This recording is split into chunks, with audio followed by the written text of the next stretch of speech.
In a new report, the International Monetary Fund is urging Canada not to adjust the mortgage stress test. Hayley Woodin with Business in Vancouver is joining us now with more on this. And of course, this comes just months ahead of a federal election here.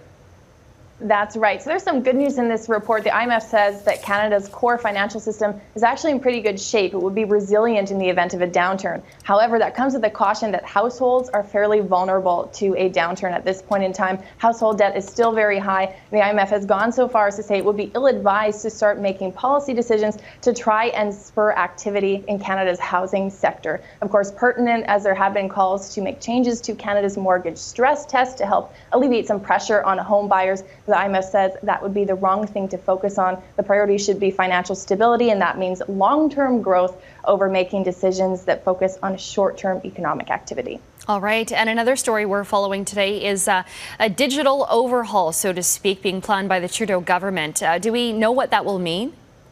We have a broad sense of what the government's going to be focusing on. They have a 10-point digital charter that outlines its strategy, the commitments it's making, its priorities, as well as the commitments it expects from players in our digital economy. So we're seeing things like giving users control over their personal data. That's one big priority. Another is ensuring universal access, security, and safety, as well as ensuring that digital platforms are free from hate and extremism, which has been, of course, in the news recently as Canada has signed on, as other countries have, to the Christchurch call. One thing we don't yet know is what the penalties are going to be. The Canadian government is promising that there will be stiff penalties and fines for anyone that violates these principles and the laws that follow. We don't know what those will look like, and we're not sure we'll actually see what those look like before the federal election this fall. Got it. All right. Hayley Woodin with Business in Vancouver this morning. Thanks, Hayley.